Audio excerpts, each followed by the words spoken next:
ಅವ್ರಿಗೂ ಜವಾಬ್ದಾರಿ ಇಲ್ವೇ? ಅವರು MLA ಅಲ್ವೇ?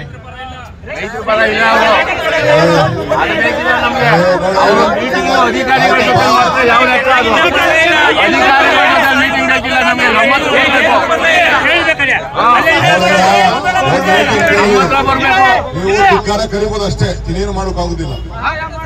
ನಾವು ನಿಮ್ಗೆ ಏನೋ ಒಬ್ಬನೆಲ್ಲ ಕಂಡಿರೋನು ಏನ್ ರೈತರ ಪರ ರಾಜಕಾರಣ ಮಾಡಂಗೆ ನೀನ್ ರಾಜಕಾರಣ ಮಾಡ್ಕೋ, ಯಾರು ಬೇಡ ಅಂತ ನಾನು ಹೇಳ್ತಾ ಇದೀನಿ ಕೇಳಿ. ಗೌರವ ಕೊಟ್ಟು ಇಲ್ಲಿ ಬಂದು ನಿಂತ್ಕೊಂಡು ಮಾತಾಡ್ತಾ ಇದ್ದೀನಿ. ಈ ಹೆದರಿಕೆಗೆ ಇದಕ್ಕೆ ನನ್ನ MLA ನೀನು ಅವಮಾನ ಮಾಡಿ ಎದುರುಗಡೆ ಮಾತಾಡಿದ್ರೆ ನಾನು ಇಲ್ಲಿಂದ ಒಯ್ದಾಡ್ತೀನಿ. ನೀವೇನ್ ಬೇಕಾದ್ರೆ ಮಾಡ್ಕೊಂಡು ನಾವೇನೋ ಪಾಪ ಅವರು ನನ್ಗೆ ಗೊತ್ತಿದೆ ಎಷ್ಟು ನನ್ನ ಟೈಮ್ ವೇಸ್ಟ್ ಮಾಡಿಸಿದ್ದಾರೆ, ಎಷ್ಟು ಮಾತಾಡಿದ್ದಾರೆ, ಎಷ್ಟು ನಿಮ್ಗೆ ಅನುಕೂಲ ಆಗ್ಬೇಕು ಅಂತ ಒಬ್ಬ ಶಾಸಕ ಆಯ್ಕೊಂಡು ಸಹಾಯ ಮಾಡೋರು ಅಂತ. ಈಗ ಇವ್ರು ನಿನ್ ಪರ ಇಲ್ಲ, ಯಾವೊಂದು ಇಷ್ಟು ಯಾವನು ಅಡ್ಮಿಷನ್ ಮಾಡ್ದ ಅವನಿನ್ ಪರನಾ? ಯಾರು ಬಿಜೆಪಿ ಗೌರ್ಮೆಂಟ್ ಅಲ್ಲಿ ಇದನ್ನ ದುಡ್ಡು ಕೊಡ್ಸೋದ್ರಲ್ಲ 1 ಕೋಟಿ ರೂಪಾಯಿ, ಅವ್ರು ನಿಮ್ ಪರನಾ? ಯಾರು ನಿಮ್ ಪರ? ಯಾವನು ಇಲ್ಲ ನಿಮ್ ಪರ. ಏನಾದ್ರು ನಿಮ್ಗೆ ಏನಾದ್ರು ಜೀವ ಕೊಡ್ಬೇಕು, ನಿಮ್ಗೆ ಏನಾದ್ರು ಒಳ್ಳೆ ಪರಿಹಾರ ಕೊಡ್ಬೇಕು ಅಂದ್ರೆ ಬಾಲಕೃಷ್ಣ ಇವತ್ತು ನಿಮ್ಗೋಸ್ಕರ ಹೋರಾಟ ಮಾಡ್ತಾ ಇರೋದು. ಯಾರು ಹೋರಾಟ ಮಾಡ್ತಾರ ಅಂತ ತಿಳ್ಕೊಳ್ಳಿ. ನಾನ್ ನಿಮ್ಗೆ ಹೇಳೋದು ಇಷ್ಟೇ, ಕಾನೂನು ಚೌಕಟ್ಟಿನಲ್ಲಿ ಏನ್ ಸಹಾಯ ಮಾಡ್ಬೇಕು ನಾನು ಮಾಡಕ್ ತಯಾರಿದ್ದೀನಿ. ನಾನು ಯಾಕೆಂದ್ರೆ ಇದು ಕಾನೂನು, ಇದು ಏನೇ ತೀರ್ಮಾನ ತೆಗೆದುಕೊಂಡ್ರು ಬರೀ ಬಿಡದಿಗೆ ಒಂದು ತೀರ್ಮಾನ ತಗೊಳಕ್ಕಾಗುವುದಿಲ್ಲ. ಇಡೀ ರಾಜ್ಯದ ಎಲ್ಲ ಅಕ್ವಿಷನ್ ನಿನ್ನೆ ಕೂಡ ನಾನು KBGN ರೈತರು ಯಾರು ಕೃಷ್ಣಾ ಮೇಲ್ದಂಡೆ ಯೋಜನೆ ಆ ರೈತರನ್ನು ಕರ್ಸಿಸ್ಬಿಟ್ಟು ಅವ್ರದ್ದು ಕೂಡ ನಿಮ್ಗಿನ್ನ ದೊಡ್ಡ ಸಮಸ್ಯೆ ಇದೆ. 73,000 ಎಕರೆ ಒಂದ್ ಕಡೆ, 50,000 ಒಂದ್ ಕಡೆ, ಕ್ಯಾನಲ್ಗೆ 73,000 ಕಡೆ ಮುಳುಗಡೆ ಬಂದಿದೆ. ಅವ್ರಿಗೆ ಏನ್ ತೀರ್ಮಾನ ಮಾಡಬೇಕು ಅನ್ನೋದು ಕೂಡ ಇದೆ. ಈಗ ಮೇಕೆದಾಟು ಯೋಜನೆ ಅದಕ್ಕೂ ಕೂಡ ಯಾವ ರೀತಿ ಅಕ್ವಿಷನ್ ಮಾಡಬೇಕು ಅಂತಿದೆ. ಇದು ಬರೀ ಬೆಂಗಳೂರು ಸುತ್ತಮುತ್ತಲು ಈಗ ಇದಕ್ಕೆ BDA ಅಕ್ವಿಷನ್ ಆಗಿದೆ. ಏನ್ ತೀರ್ಮಾನ ಆಯ್ತು? ಎಲ್ಲ ಕೋರ್ಟ್ಗೆ ಹೋದ್ರು, ಕೊನೆಗೆ ಸುಪ್ರೀಂ ಕೋರ್ಟ್ ತೀರ್ಮಾನ ಮಾಡಿದ್ರು. ಏನ್ ಮಾಡಿದ್ರು? ನಾನು ಹೊಸದಾಗಿ ಯಾವುದು ನಾನು ಮಾಡಕ್ ಹೋಗ್ತಾರೆ. ಈಗ ನೈಸ್ ಅವರು ಕೂಡ ನೋಟಿಫಿಕೇಶನ್ ಮಾಡಿದ್ದಾರೆ. ಯಾಕೆ ನೈಸ್ ನೋಟಿಫಿಕೇಶನ್ ವಜಾ ಮಾಡಕ್ಕಾಗಲಿಲ್ಲ? ಕಾನೂನಲ್ಲಿ ಬೇಕಾದಷ್ಟು ಚೌಕಟ್ಟಿದೆ. ಹಿಂದೆ ಸ್ಪೆಸಿಫಿಕ್ ನೋಟಿಫಿಕೇಶನ್ ಮಾಡಿದ್ರೆ ಅದನ್ನ ರೇಟು ಅವತ್ತಿನ ಕಾಲಕ್ಕೆ ರೇಟ್ ಕೊಡಬೇಕು ಅಂತಾನೆ ಸುಪ್ರೀಂ ಕೋರ್ಟ್ ಆರ್ಡರ್ ಕೂಡ ಇದೆ.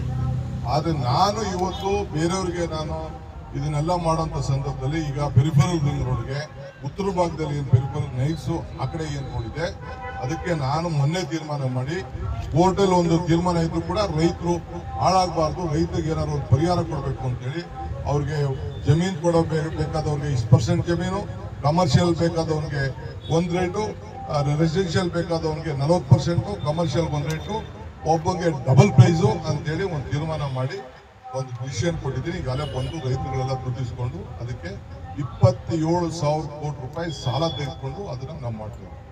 ಇಲ್ಲೂ ಕೂಡ ಇವತ್ತು ನಾನು ನಮ್ಮ ಆಫೀಸರ್ಸ್ ಹತ್ರ ಮಾತಾಡಿ ಇದಕ್ಕೂ ಕೂಡ ಸಾಲ ತೆಗೆದುಕೊಂಡು ಸುಮಾರು 10,000 ಕೋಟಿ ರೂಪಾಯಿ ಸಾಲ ತೆಗೆದುಕೊಂಡು ನಿಮ್ಮಲ್ಲೂ ಕೂಡ ಸುಮಾರು 70% ಜನ 30% ನೀವು ಅರ್ಜಿ ಕೊಟ್ಟಿದ್ದೀರಿ. ಇದು ಆಗುದಿಲ್ಲ, ನೀವು ಯಾರು ಬಂದಿದ್ದೀರಿ ನೀವು ಆಗುದಿಲ್ಲ ಅಂತ ನೀವು ಅರ್ಜಿ ಕೊಟ್ಟಿದ್ದೀರಿ. ನಾನು ಇಲ್ಲ ಅಂತ ನಾನು ಹೇಳುದಿಲ್ಲ. 70% ಇನ್ಕ್ಲೂಡಿಂಗ್ ಕುಮಾರಸ್ವಾಮಿ ಧರ್ಮಪತ್ನಿ ಸೇರಿ ನಮ್ಗೆ ಕಾಂಪನ್ಸೇಷನ್ ನಮ್ಮ ಕೈಯಲ್ಲಿ ನೇರವಾಗಿ ಕೊಡಿ ಅಂತ ಅವರು ಕೂಡ ಅವ್ರ ಮಗ ಇಬ್ಬರು ಕೂಡ ಅವರು ಕೂಡ ಕೊಟ್ಟಿದ್ದಾರೆ. ನಿಮ್ಮ ರೈತರು ನಾನು ಇದು ನಮ್ಗೆ ನಿಮ್ಗೆ ಅಕ್ವಿಷನ್ ಮಾಡಕ್ಕೆ 1 ಎಕರೆನೂ ನಮ್ಗೆ ಅವಶ್ಯಕತೆ. ಬಟ್ ಈಗ ನಾನು ಬಿಡೋ ಸ್ಟೇಜಲ್ಲಿ ಇಲ್ಲ.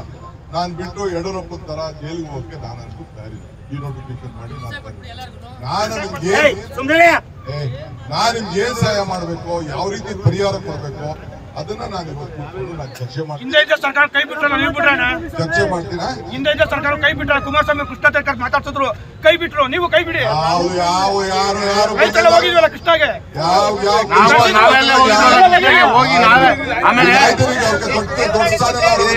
ಆಮೇಲೆ ನೀವು ಕೂಡ ಕೂತ್ಕೊಂಡು ಚರ್ಚೆ ಅದಾಗಿಲ್ಲ ಕೊಟ್ಟಿಲ್ಲ. ನಿಮ್ ಸಹಾಯ ನಮ್ಗೆ ಬೇಕಿಲ್ಲ ಸರ್. ಆಯ್ತು, ನೋಡೋಣ. ಸ್ವಲ್ಪ ಹೇಳ್ತೀನಿ, ಕಾನೂನು ಚೌಕಟ್ಟಲ್ಲಿ ನಿಮ್ಗೆ ಏನ್ ಸಹಾಯ ಮಾಡಕ್ಕಾಗ್ತದೆ ಮಾಡ್ತೀನಿ. ಒಳ್ಳೇದ್ ಮಾಡಿದ್ರು ನಾ ಕೆಟ್ಟದ್ ಮಾಡ್ತೀನಿ ಅಂತ ಹೇಳ್ತೀನಿ. ಒಳ್ಳೇದ್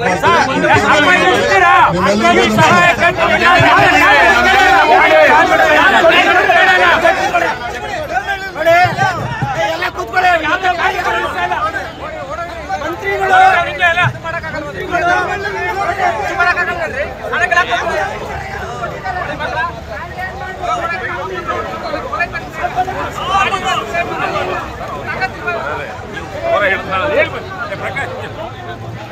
ಸ್ವಾದಿಷ್ಟತೆಯ ಸ್ವಾದ, ತಾಜಾತನದ ಆಹ್ಲಾದ, ಉತ್ತಮ ಆರೋಗ್ಯ ಮತ್ತು ಹೆಚ್ಚಿನ ರೋಗ ನಿರೋಧಕ ಶಕ್ತಿಯ ವೃದ್ಧಿಗೆ ಈಗ ನಿಮಗೆ ಸಿಗುತ್ತಿದೆ ಉತ್ತಮ ಗುಣಮಟ್ಟದ ಪೌಷ್ಟಿಕಾಂಶ Shri Vaidik millet health mix. ಇದು ಸಿರಿಧಾನ್ಯಗಳ ಸಂಪತ್ತು.